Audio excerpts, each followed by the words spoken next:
There is a place that is spoken about only in whispers, a dark area that spawns the beginnings of urban legends, a place where anything can happen and usually does. During the light of day, it hides just outside of view, but when the sun goes down, spirits, creatures of the night, roam free, and things do go bump in the night.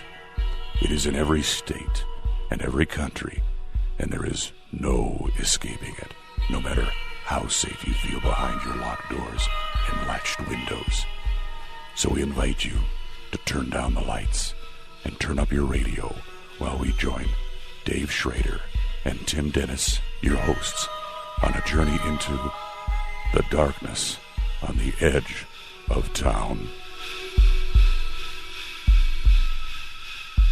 Welcome. This is the best in paranormal talk radio. This is Beyond the Darkness. I'm your host, Dave Schrader. Along with me this evening, Tim Dennis.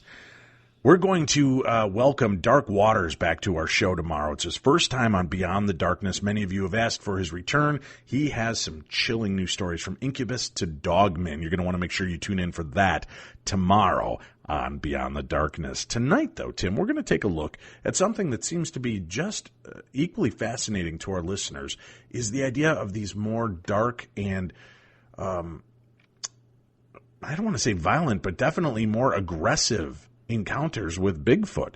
Andre Verge is our guest this evening. He's written the book Nightmare in the Woods, One Family's Strange and Terrifying Encounter with Bigfoot in the Northeastern United States.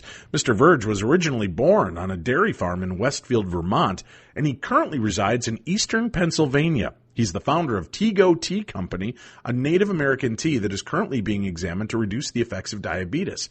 He's passionate about his native ancestral heritage and continues to enjoy a rich, fulfilled life in the outdoors with his family and friends. He's here to share his very strange encounters that took place back in the summer of 1976. Without further ado, let's welcome to Beyond the Darkness, Andre Verge. Andre, welcome to the show. Hi, Dave. How are you? I'm doing well. We've heard so many stories over the years of this kind of benevolent creature, this Bigfoot creature that is often seen. Many consider it just an outdoors guardian, but there are more families than not and more people coming forward that seem to have had very different encounters, and that this beast is not so benevolent but more malevolent. How old were you when this interaction started with your family?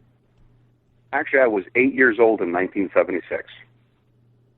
And had your family ever dealt with anything like this before, strange encounters with creatures or ghosts or anything that would, make you predisposed to have these type of encounters?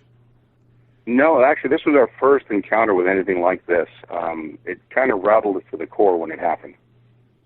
All right, so you were about 8 years old, summer of 1976. So that's right. I was about 10 at that point, and just starting to get into the In Search Of and the Bigfoot shows and all of that going on.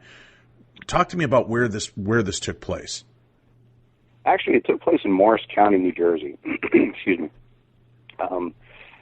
It all kind of started suddenly, and it lasted for, I'm going to say probably close to a month, where we kept having encounters and sightings around our home. Now, when you think Bigfoot, I think you're with me on this. Most people think of the wooded areas of Washington or maybe Upper Peninsula, Michigan, Minnesota, things like that. When you say this took place where for you? In New Jersey? In New Jersey, yes. In New Jersey. Okay. Yeah, I mean, I have always thought of Bigfoot being, like you said, the Northwest and up in California and Oregon and such. Right. And after I started doing more research on it later on, I discovered that the majority of the sightings are seen in New York and especially around Port Jervis area. Okay, so where was this taking place? Were you, was this like a family cabin? Was this near your home? What was the scenario? Actually, this was our home. It was in a partially wooded area, but it was also in a developed area. And the only thing that separated us from most of the development was a land tract that had the power lines spanning through them.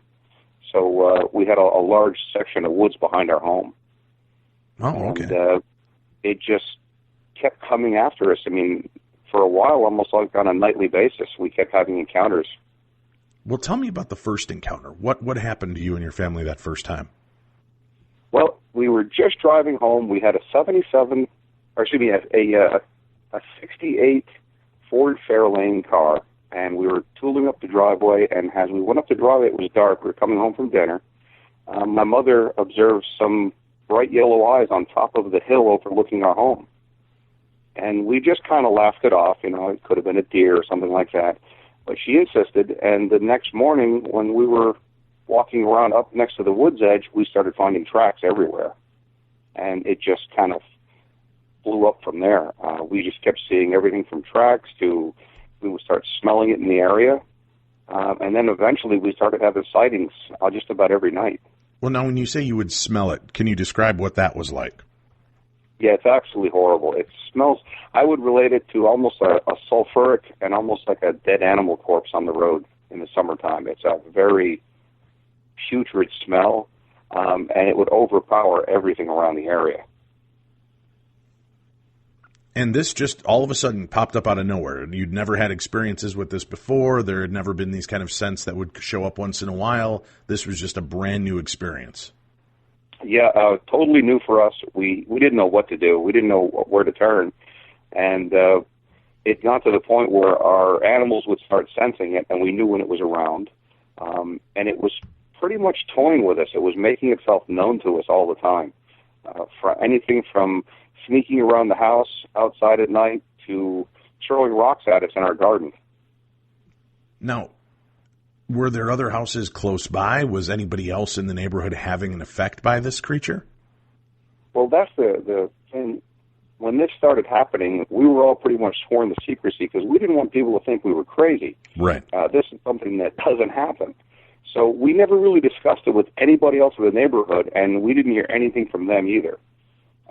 But after I wrote the book, I've been getting phone calls and emails and texts from people that are relating their same story that happened to them, and they're coming out with it now. Wow, and very it's been interesting. It's been an absolute floodgate of people contacting me, and the book's only been out for 3 weeks, and it's been going wild. It really has. All right. If you guys feel that there's something stalking you and walking around your home, did it ever get to the point where your parents decided, we should call the police, at least in the beginning of this, before they realized that might be a Bigfoot that they were dealing with? Well, that's something that we tried. We contacted the local police, excuse me, and they sent an unmarked car over along with a large Chevy Suburban. And I remember being in the home because the incident that really brought this whole thing out is the day that we saw the footprints outside, we started discovering them in our garden. And then we finally discovered them running around our yard. We had a hair sample hanging on part of an old fence. And then we had casted tracks everywhere. So we were making footprint impressions, but it was getting worse every day. So my father called the police. And like I said, the car showed up with a Suburban. We were instructed to stay in the house while they did their investigation. So we all watched from the windows. And we watched these three gentlemen. They cut down part of our fence. They took part of the shrubbery out along next to the wood's edge, and they took a whole bunch of casted prints. And then when everything was done, they smoothed out the entire surface so there was no sign of any tracks anymore. And they didn't know that we already had casted tracks ourselves because we had already taken them in home. But they gave us a card and said to call in a couple days with the result of the investigation. When we called up, the number was fictitious. And the police department didn't know what we were talking about. Wait a minute. Well, then how did they intercept a call to the police department that ended up sending somebody else out to your property, do you think? My opinion, I believe the police did know what was going on.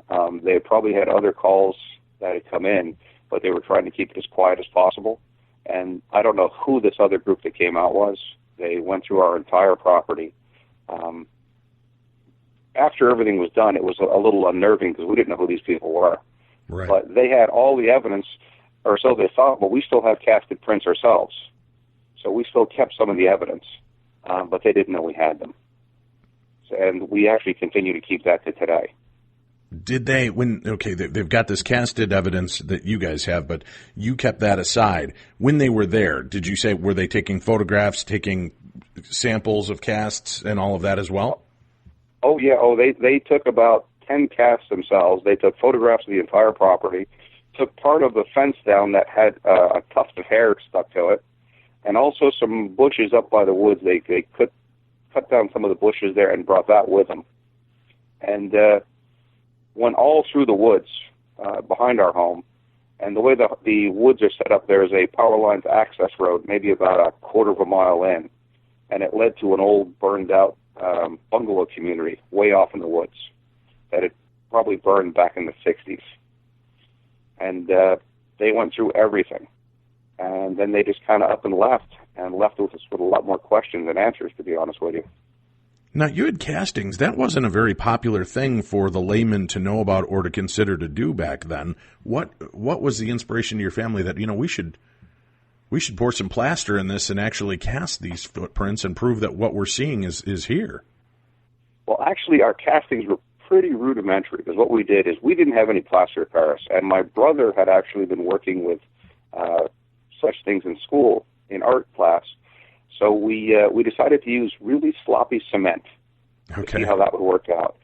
It didn't make it as fine out as what we would like, but it did show the depth and size, which was amazing. It was 2.5 inches deep.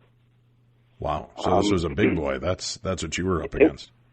Well, that's what really surprised me, because we thought this thing would have been huge, and it was a dry summer, so the ground was pretty hard packed. But the only thing that was odd is the way we noticed this, it was roughly about 6 to 6.5 feet high. So we couldn't figure out what was going on, but then we got another track in our garden that was 18 inches. And that one blew us away. So I in my opinion, what we were up against was possibly an adult and a juvenile together. Were your parents keeping this from, an 8-year-old boy at that time, Andre, or were they letting you know what they thought you were up against? Well, they let us know everything that was going on, because what our lifestyle in the 70s was, we had motorcycles and such, and we would go riding in the woods on trails. And the minute this started, it canceled off everything as far as going in the woods. Right. And of course, we had the backyard camping trips, with the tents with all the kids in the neighborhood.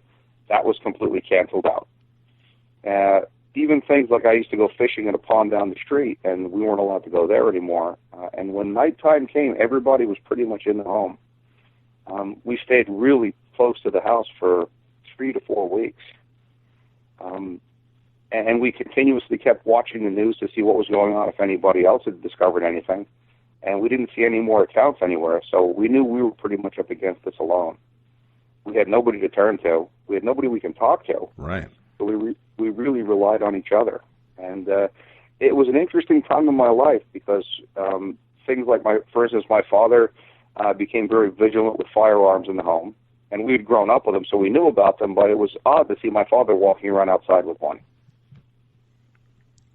Right, yeah. Suddenly you go from this kind of passive nature of just enjoying the woods in that area to suddenly you've got weapons and you need to start watching yourselves and protect yourselves. Oh, yes. Have you ever tried to file like a Freedom for Information Act from the local police department there to try to get records from those reports and see if those still exist anywhere? No, my father had a friend that worked in the police department, and when he contacted him, there was no record that we'd even called. Everything was just pretty much whitewashed over. Well, how did that call go? Did your father say, "Hey, I think we have a creature walking around our property, a Bigfoot," or did he just say, "I think there might be an intruder out there"? Well, it started out with, we thought there was somebody playing a joke on us. Mm-hmm. So we started looking into the fact of maybe like catching somebody on film. So we'd set up a makeshift surveillance system in our home with a Polaroid camera and some floodlights. And it, unfortunately, the floodlights did not work because the dew had gotten into the light socket and shorted it out in the middle of the night. So we couldn't flip the lights on. We did hear more outside, but we couldn't get anything. There was no way to catch anything on film at that point. What were the sounds that you guys were encountering? Really, all that we were hearing primarily was breathing.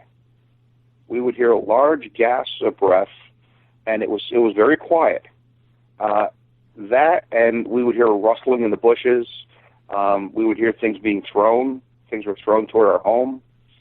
We would hear noises. We had an old barn on our property, and we would hear noises behind the barn of things rustling through the the metal areas that we had back there. We had some supplies back there.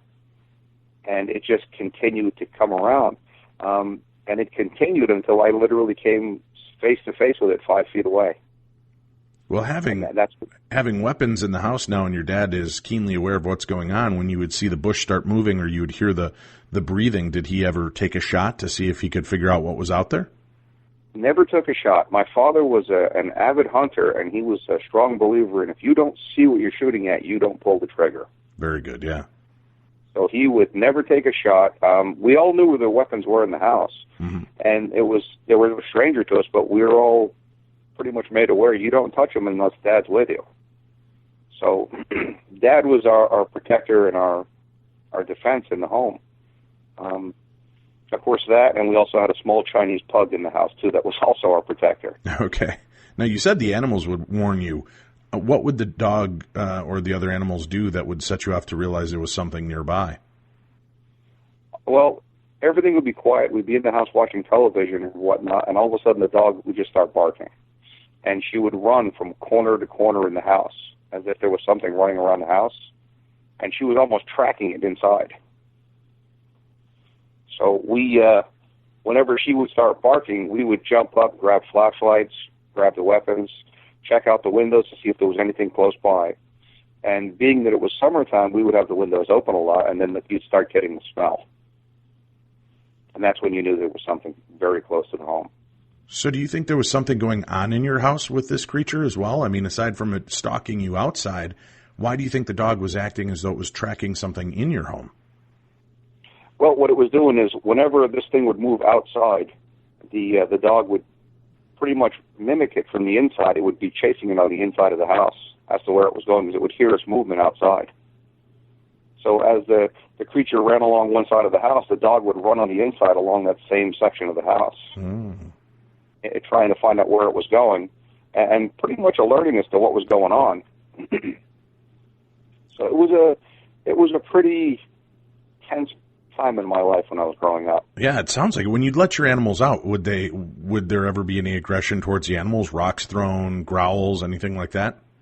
I had never seen anything. We used to let the dog out, and it was no problem, because we had woods around our house, so the dog would run out, do her business, and then come back in. After that, I noticed my father and my mother would only take the dog out on a leash and very close to the house. Right. It was pretty much a standoff. And do I think it would hurt us? I don't know. I mean, I've heard other accounts where things have happened to people, and so you really don't know. And, of course, as an 8-year-old boy, you have a definite imagination that starts making things grow in your mind as you're seeing things. Right. Now, we talked about in the opening your native ancestral heritage. Can you tell us a little bit about that and your background? Sure. I am a proud member of the Nulhegan Band of the Abenaki in northern Vermont. I'm a card-carrying native with 1/16% blood, recognized by the government, and we have a lot of ancestral beliefs, and of course, some of our beliefs do include Sasquatch, Bigfoot, or what's called a Wendigo, and they take it very seriously in my culture. I don't know if that has anything to do with what was going on. I kind of tend to believe it might have, because for some reason it just seeked out our family for a while. Do I think it was setting up a camp there? No, I think it was really just primarily passing through. But it liked being there for a while, and it really wanted to make itself known. How does your Native American culture, how do the tribes in that area deal with or talk about Bigfoot? Do they believe that it is a creature? Do they believe it's just another type of man? What is their philosophy on all of this? There's two takes on it. They believe that it is a guardian in the forest, and that it can be extremely aggressive and has been known to steal children and eat them. So anything to do with Wendigos, Bigfoots, they respect them, they know where the boundary line is, and they don't cross the boundary line. Now, Wendigo, that's a whole different aspect, because a Wendigo is supposedly able to make someone turn cannibalistic. So that's something that they don't even talk about. They won't even bring it up. Really? Now, I've never heard that it turns people cannibalistic. How does it do that? Do you know what the story is?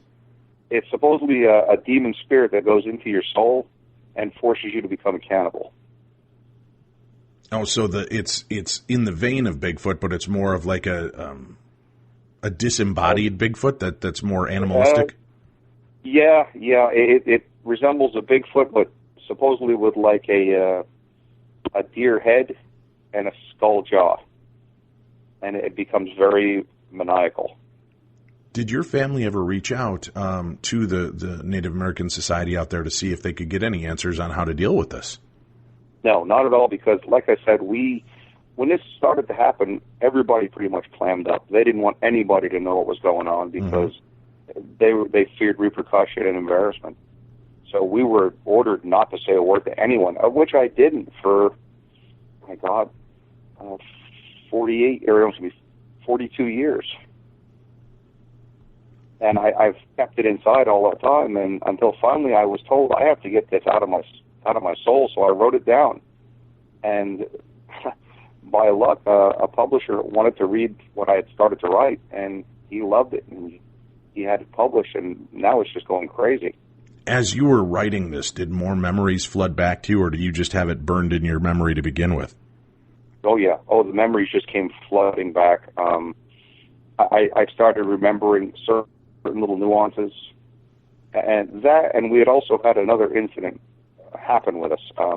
We were camping in Lancaster County, my wife and my children and I, and a little pop-up about 4 or 5 years ago now. And we were in this pop-up. Everything was quiet. We were really the only ones in the campground because it was late in the season, and we actually homeschooled my children. And all of a sudden, the entire camper flipped up on one side about 2 feet in the air and then slammed back down. We came running out of the camper. The whole outside of the camper smelled like sulfur. And at that point, everybody announced they had to go to the bathroom, of course. So we all made like a group run to the bathroom in the dark. And when we approached the camp director the next morning and said, we've had an incident happen, she was very, very sure of herself, saying that it was most likely a bear incident. Bears have a tendency to play with the campers and such. And I looked at her and I said, yeah, but black bears can't rotate their wrists. They can't pick anything up. And she just kind of looked at me and shrugged her shoulders. She goes, it was probably a bear or maybe someone playing a prank that you know.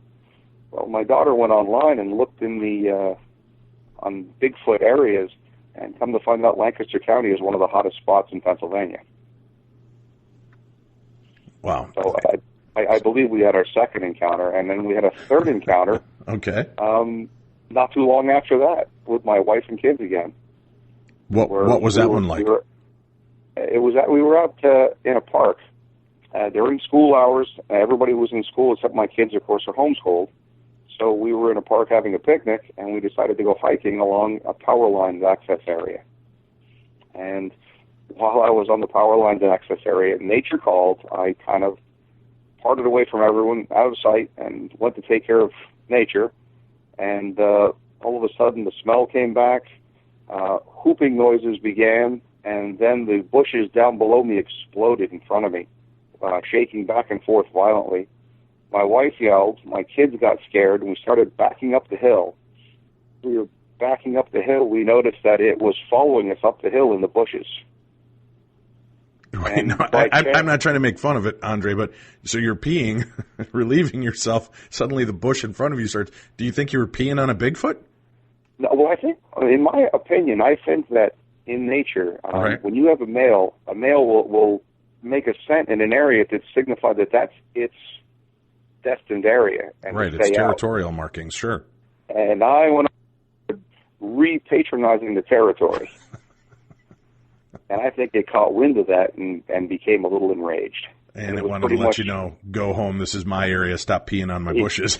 Exactly. Okay. And I was more than welcome to accommodate, to be honest with you. I had no intention of staying any longer than I wanted to.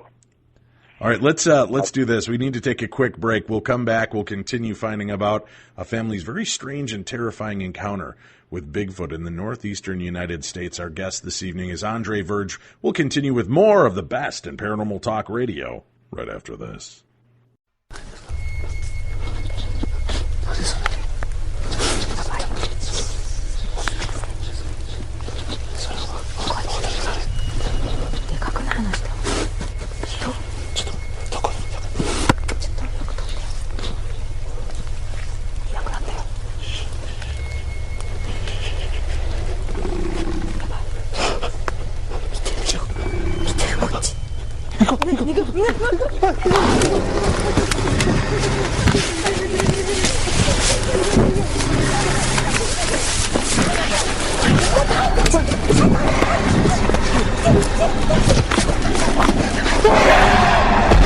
Beyond the Darkness.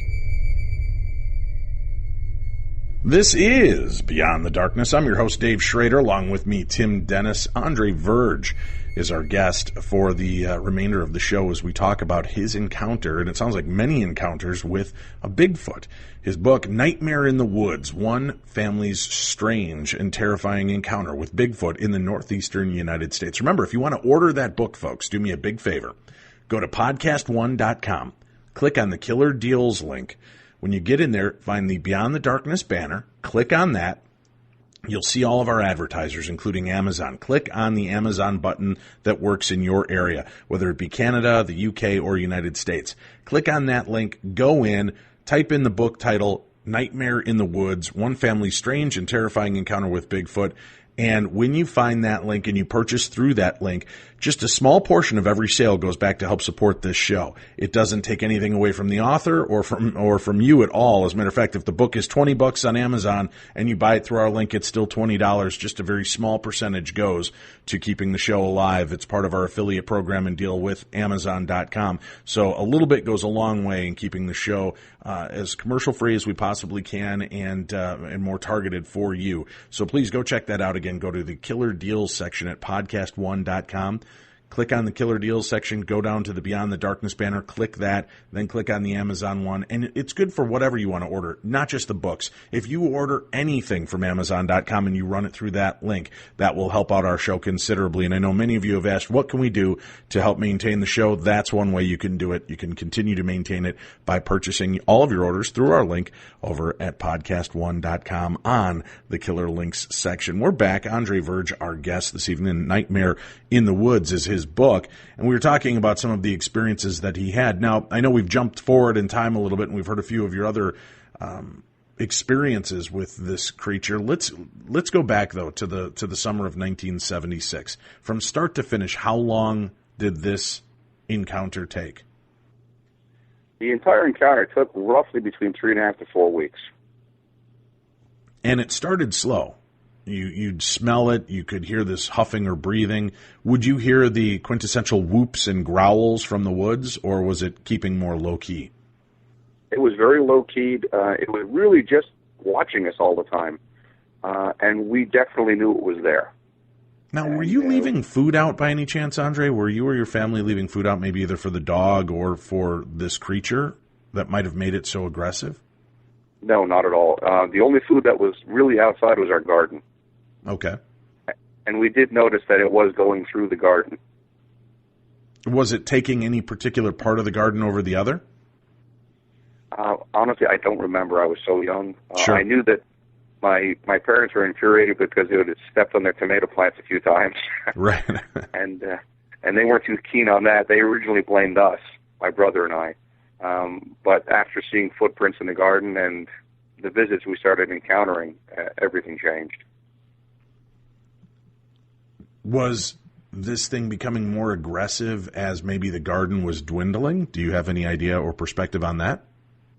I think it started becoming more aggressive when we started entering its domain, because we literally found where it was sleeping in the woods.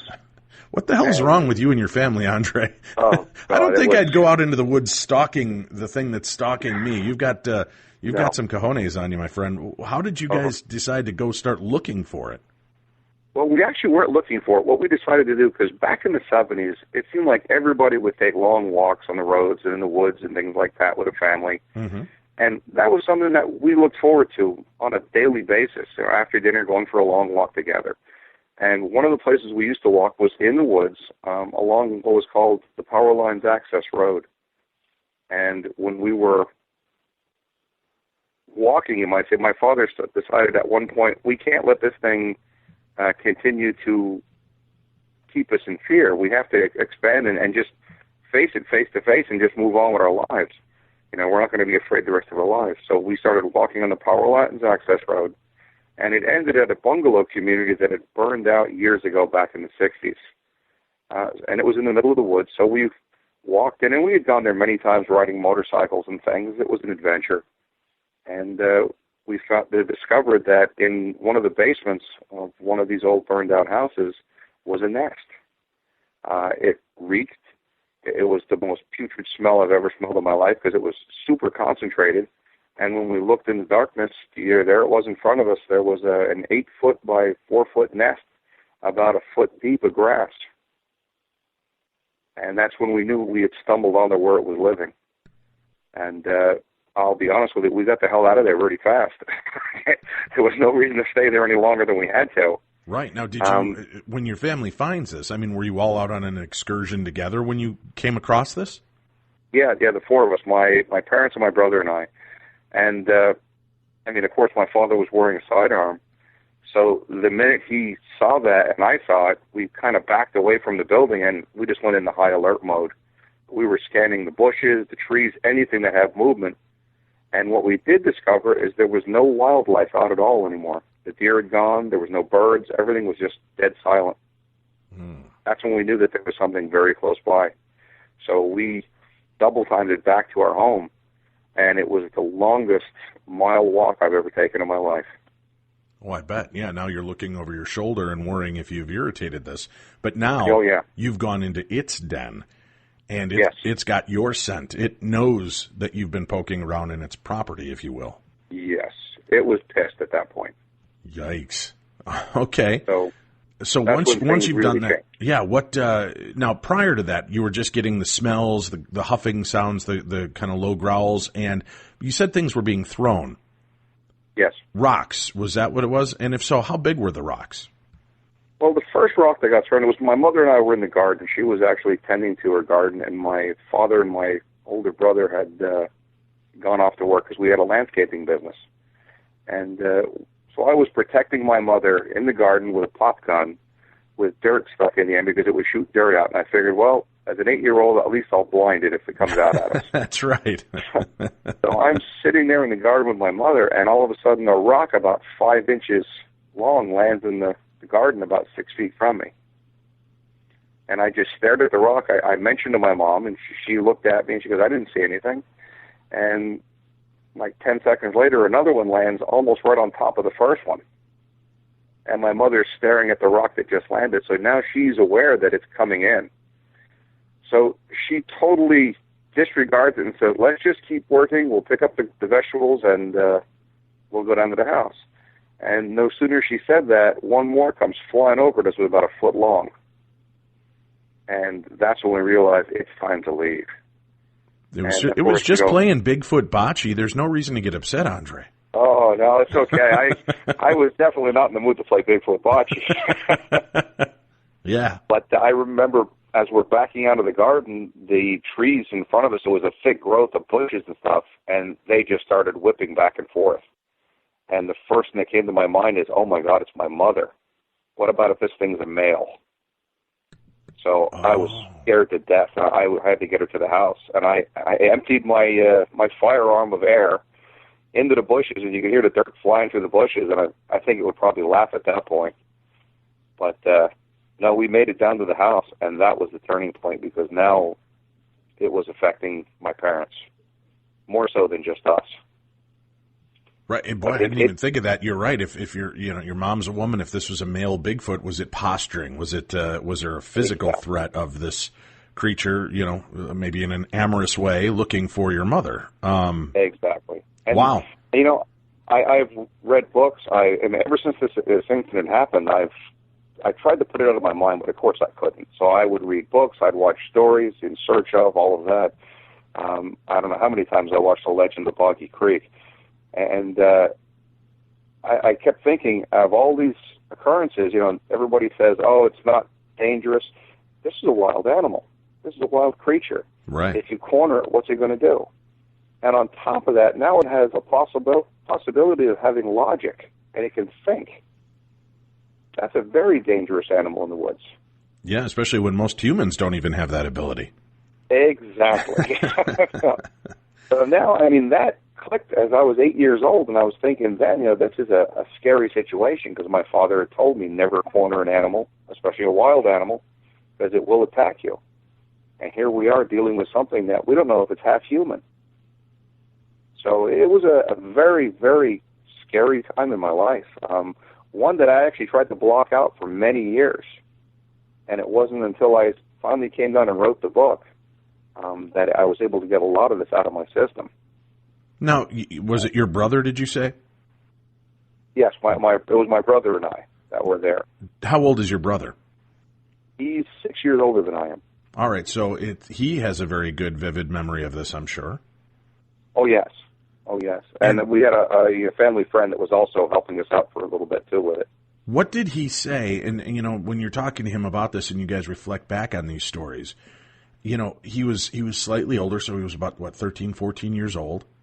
Yep. He's got a different perspective on this. Did he recall it differently than you did, or was it eerie how spot on you guys were sharing the same stories?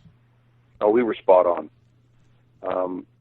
There were certain things that my family never knew that happened to me solely that I didn't want to bring out for fear of them being terrified over it, because I was. And it's for lack of a better word, a hell of a burden to carry when you're 8 years old. Well, can you give us a little bit of that? What was going on that you were holding in from these experiences that you weren't sharing with anyone? Well, one incident that happened is we had a Cape Cod home, and the bathroom was downstairs. And during the summertime, the windows were open and such, and being that there was no houses behind us, the curtains were never closed behind her in the back of our house. Mm-hmm. And I had the misfortune of having to deal with nature at an early morning run downstairs, and it was like 3 in the morning. And I walked downstairs, flipped the light on in the bathroom, and 5 feet away from me, separated only by a screen, is exactly what I was running from. And it just stared through the screen at me. I don't think I've ever been so scared in my life. I literally just sat there and froze, and eventually slowly put my hand up and turned the light out, and then it just kind of stepped away. Were you smelling it through the screen as well? No, actually, I didn't smell it through the screen because it was kind of windy that night, so I'm thinking the wind was blowing it in the wrong direction, so I really didn't get much of a scent. Right, so there was no precursor to you going in the bathroom. And of course, it's a bathroom. If you walk in and there's a funky smell, that could have been anything at that point. Yep, no, there was no precursor whatsoever. Now, when you saw this, and is it standing, are you seeing part of it? Are you seeing head and shoulders? What exactly is looking through the window at you? Well, the head was at the very top of the window, and it was looking down at me, so I was seeing roughly about from the head down to just below the breast. And it was full size. It was just staring at me. Well, describe what it looks like. Yeah, what did the face look like? The face, it was covered in a reddish brown hair. The face was reminiscent, almost like an orangutan, but also with human features. And everything was overdone. It was oversized. The nose seemed to be like 2 to 3 inches across, and everything just looked very leathery, as it had a leathery appearance to it. And the eyes were jet black. It was just staring down at me, and all I saw was eye shine at first, and that's when I froze. Now, what color is the eye shine from these creatures? Well, my mother, when she first saw it, had a yellowish tint to it. And that's what really drew her attention to the top of the hill behind our house. That night, when I was looking at it, it was coal black. So I'm guessing maybe the shine from the headlights, it reflected in the eyes and had like a yellowish appearance. But what I saw was jet black, and it didn't make a sound. Very similar, almost like to a bear running in the woods. You really don't hear it. Right. So when you see this and you're looking at it, it doesn't make a sound to you. Does it bare its teeth? Does it have any movement of the face, eyebrow wiggles, anything? Or was it just almost like a mannequin face staring in the window? Yeah, very stoic. Very stoic. I remember the only thing that I saw was the nose move from breathing. That was it. Did you speak? Did you say, go away? Did you try to dissuade it from being there, anything like that? Or was it all silent? I was pretty much just trying not to pee myself. I really didn't say a whole lot to it. Because now I looked at it like this. I had entered its domain, and now it was letting me know that it could enter mine. And the thing that scared me the most was we had no precursor to it being there. So all of a sudden it sent a shockwave. This thing could come right toward me. I'd never know it was there, and it would be over with. Yeah, I could see how that could be a little disarming, especially at the age of 8, very small, dealing with this. Now, looking back at it and knowing the height of the window and the perspective you were looking at it from, what would you judge this creature's height to be? Well, it would have been standing partially on our deck, or at least 1 foot would have been. The other foot most likely was on the ground. I'd say it was probably at least 7 to 7.5 feet tall. Now, could you hear movement? Was there anything else out there maybe? You know, you said you thought it was an adult and a juvenile. No, that was the only thing. It stared at me, I'm going to say, for probably a good 8 to 10 seconds without any movement at all. And I was a statue. You turned off the light and it just kind of fades back out of view? Yeah, when I first turned on the light, it had a totally lit appearance right in front of me. Oof. And I'm just sitting there staring up at this thing, and I'm roughly between 5 and 6 feet away from it. Now, please, I don't mean this to sound crude, Andre, but you keep saying you're sitting there. Were you sitting on the toilet when? Oh, I'm sorry. No, actually, I was. When I say sitting, I was just standing. Okay, all right. I just want a clarification because I'm like, boy, if that's under, you walk into the bathroom, you sit down, flip on the light, and there's something staring at you. But so you never got to the relieving part of the evening. No, not at all. And that's another thing that came through my mind afterwards. If I had to do that portion, where I had to sit down to relieve myself, I would have been less than a foot away. And that thought has haunted me since I was a kid. It's because of that thought that when I go for any walks in the forest now up in Pennsylvania, I carry a sidearm. Now, because I'm just too afraid at this point. But you still go out. I still go out. For the longest time, my wife and my kids didn't understand why I didn't like to walk in the woods. And it wasn't until this incident that happened with them in the park that all of a sudden they started realizing, hey, there's more to Dad than what he's talking about here. So you had never opened up to your wife prior to that to let her know about these experiences as a child? Oh, no, never. Never, because I was afraid of ridicule. Even though she's my wife, I was so deathly afraid that she would laugh at me or poke fun at me, to say the least. So I really just clammed up and just internalized everything. All right, now you've seen it. It's seen you in one of your most vulnerable moments. Yes. That's terrifying in itself. What do? You turn off the lights? Do you run to Mom and Dad's room? Do you just crawl back underneath your covers? What's the next step for Andre? Well, that's the crazy part. It almost affected me to the core, so all I could do was shut the light off. There was no way I was going anywhere near the window to relieve myself. And I calmly and quietly walked back up the stairs and sat on the edge of my bed till morning. I was afraid to say anything to my folks because I didn't know what they might do.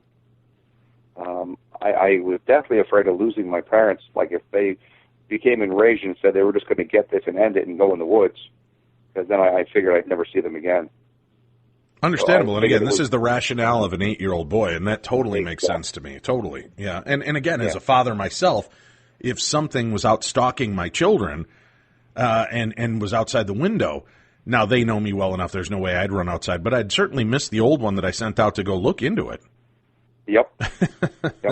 Exactly. No, I know just what you're talking about. Right. All right. So once you've seen this creature, it's seen you, you've seen it. When do you finally tell your family about that experience, or was that one that you've always kept to yourself until the book? I kept that to myself until the book. Actually, I blocked it out. It rattled me so much that I forcibly put it out of my mind. And as I was starting to write the book, I mean, it was a floodgate of emotion and memories that came flooding back. As I was writing the book, I literally had to stop a few times because I couldn't continue. And there was a few times I was just not going to finish. I said to myself, I can't put myself through this again. Now, in some of these instances, people feel that they've had telepathic communication with these creatures. Yes. Did you or your family ever feel like you breached that line of communication at all? I don't know. I will tell you this. The last incident I had with one of these was 2 weeks ago. 2 weeks ago? Yeah, I'm definitely afraid of this stuff. Andre, it's time to move. Move somewhere safe, like into New York City. Oh, yeah, well, that's the crazy part. I just moved to Pennsylvania. Okay. And because I have 43 acres on a lake. And I figured I'm just going to relax, enjoy life. 2 weeks ago, my dog started barking. So I have 2 dogs now. They started barking in the home, and all of a sudden, I noticed that they weren't running toward the windows or the doors like they usually do. They were backing up into the house, and they were going under furniture and staying close to us. So I figured there's somebody crazy outside. So I went, I have a .357 revolver, and I put it in my back, and I walked over in the doorway and opened it up. And as soon as I opened the doorway, I smelled that sulfur smell. So I just slammed the door. The dogs are not going out tonight. We'll clean up whatever they make on the floor at this point. The next morning when I went outside, we have small pine trees close to the house, and one of them was bent down over the driveway. Yikes. Now, are you familiar with Eric Altman from the Pennsylvania Bigfoot Society out there? Actually, I'm not. I'll have to connect you with Eric. He leads quite a few investigations, and this might be something that he can help you with, or at least, get you connected to try to get some answers. But, wow. So in your lifetime, from age 8 until today, how many full-on encounters do you believe you've had with Bigfoot creatures? 11 or 12. How many actual sightings? Actual sightings? Well, that varies. I mean, actual physical, right looking at it, 1. I was a foot away from this one when I was a kid, and it was breathing behind me through a hedge. And that's when my father actually saved me from that, because we were sitting on the deck and watching a meteor shower, and he grabbed me by the ankles and pulled me back because it was right behind me in the hedge. Now, could your father see it? I don't know. Or was he just hearing the from the... We could hear the breathing. I mean, it was a heavy, heavy breathing sound. I would equate it almost like you'll hear like bears when they huff. Right. It was a lot like that, except it was just long, drawn-out huffing back and forth, and then the smell came back. And what really saved us then is our little dog started barking, and it kind of drove it away. It's funny, isn't it, that maybe a 7 to 9 foot tall, hairy bipedal creature is afraid of a pug? Oh yeah. Because pretty much he could soccer ball that puppy across the yard pretty easily, I'm guessing. Very easily. Very easily. All right, that's freaky to me. So you're sitting there with your back to this. Were you aware of it? You said your dad grabbed your ankles and pulled you towards him to get you further away. Were you aware of what was going on behind you, or were you too busy watching the meteor shower to really have realized what's going on? Well, we were all kind of looking up, and I mean, it was dead silent, and all of a sudden we started hearing the breathing. And that's when we realized it was only about a foot to a foot and a half behind me. How does that feel for you personally? I mean, how do you react now, even upon reflection? That is a multitude of nightmares over 42 years. I can only guess. And people wonder why I'm not a fan of the out of doors. Although this summer, Andre, I've said that I want to go out and I want to have some adventures, and I'd like one of them to be a Bigfoot expedition. I saw Bigfoot when I was about 11 years old myself in Foley, Alabama. I've always wanted to. But mine was not frightening in the sense of it was nothing aggressive. And I never felt fearful of it that way. I just was freaked out that there was a giant, hairy Chewbacca-looking thing looking over the top of the bushes at us. So, and it was far enough away that, there was that safe boundary between my cousin and I. So that never really impacted me. But I've always wanted to kind of investigate and put myself out into a location that's, known to have quite a few Sasquatch. Now, for people like that you hear, and they say they would like to go out and have an encounter, somebody who's had encounters and they don't seem always to be so great, what would you say to the enthusiast like myself that would like to go out and put themselves in that position? Dave, I'm asked this quite a bit, and my answer stays the same all the time. I tell people, try to resist the temptation.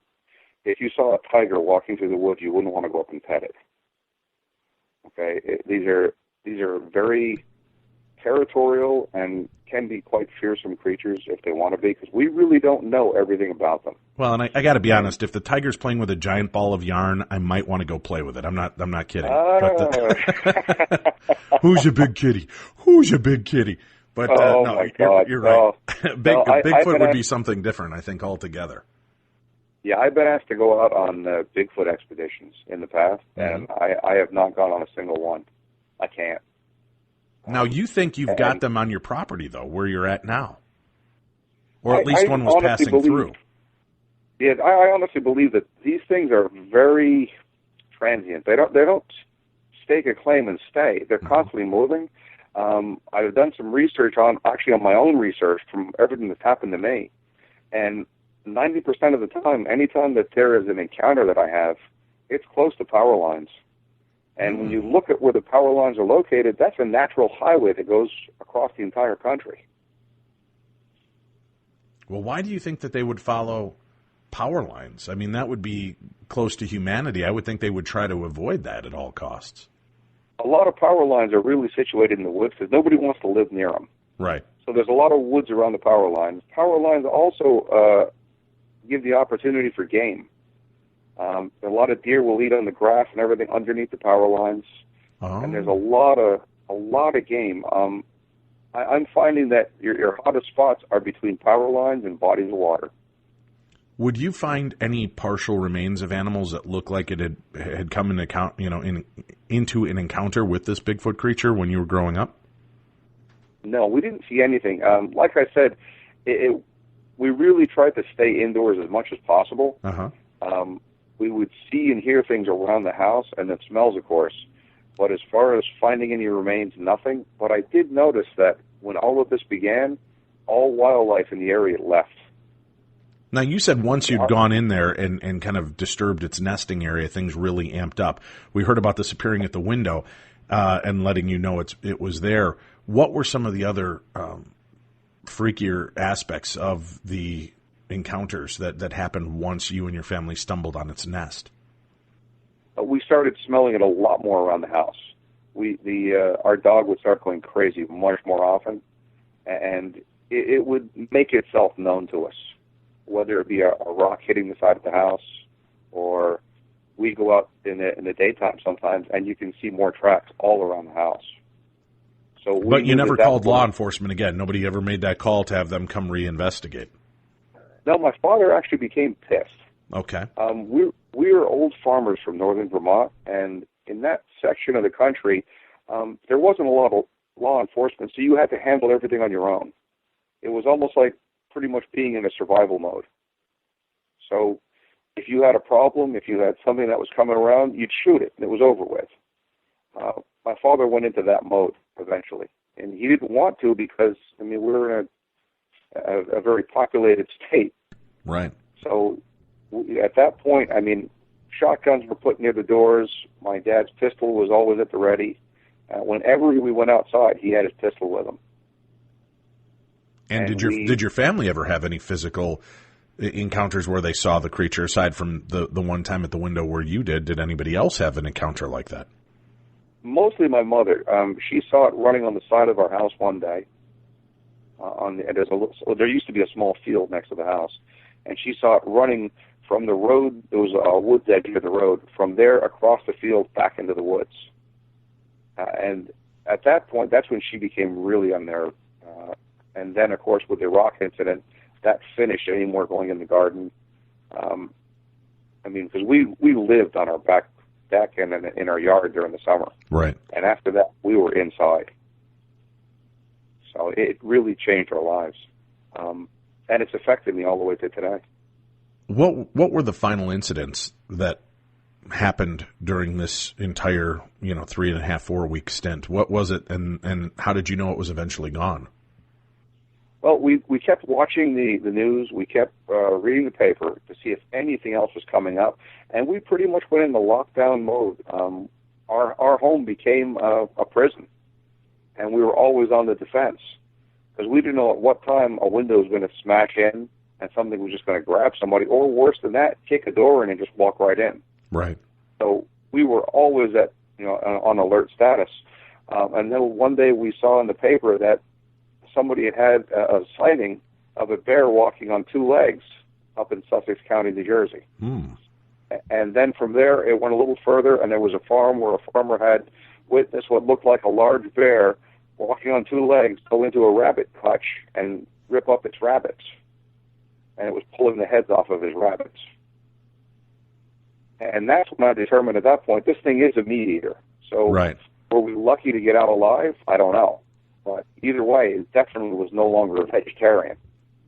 And then we continued to see reports of sightings of people saying that they had seen something up in High Point and then eventually up toward Port Jervis. So we knew it was moving away from us. And then we started seeing the wildlife come back around the area. So we knew at that point it was done. But, How hard is it going forward after that to go out on your motorcycles or go for a walk in the woods and still not be terrified that this thing is out there?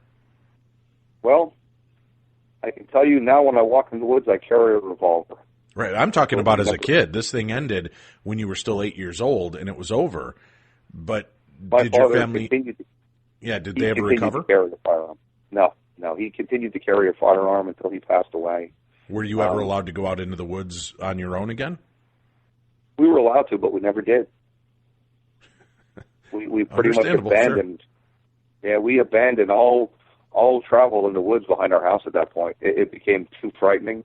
Even to today, when I'm driving on the road that goes up through the mountain behind our house, my windows have to be up. I'm on high alert even now.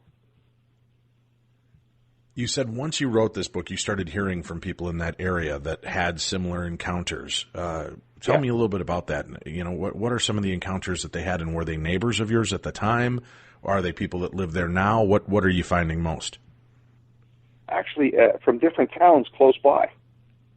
My wife's best friend contacted me, and she was crying, and she goes, I cannot believe this happened to you. And so I started talking to her, and she related her incidents, and it's like, my God. And then I come to realize that where she saw this creature was on the other side of our property going down into the next town. So other people had witnessed it. What was her experience like?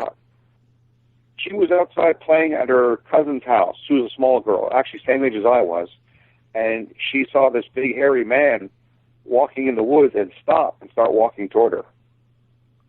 And she ran inside and told her family, and they all laughed at her and said, "Oh yeah, it's the boogeyman." And after that, she was reluctant to go anywhere near the woods for years. Understandably. Yeah, it's people want to put rationale to this to find out what it is. Right. This thing has been around for hundreds and hundreds of years. It's been documented with Native Americans and other continents around the world. If it's been here that long, let it go. No reason to kick it off any more than we probably already have. But now you've had experiences with your family as an adult. Were there any times between when you were 8 years old to when your family was in that camper that was getting rocked? Was there ever any other experiences you had along the way that you felt you might have encountered this creature again, or another one? Just that one a few years ago when I was with my family in the picnic. We were at the park. How does your family feel about it now that you've come forward with the stories? I mean, you know, they had that experience in the camper as well, and you know, now there's something weird outside your house, and the dog's freaking out, and that smell is back. Are they concerned and worried? Well, now they're more concerned about it. When I first started writing the book, I put on a copy of The Legend of Boggy Creek again, and it was very difficult to watch when my 12-year-old daughter started laughing and saying, "Look, Dad, you can see the zipper on the arm. Is that what you're afraid of?" And it's like, oh my God, I felt like I was 2 inches high. So I pretty much tried to bury it again until that happened in the camper.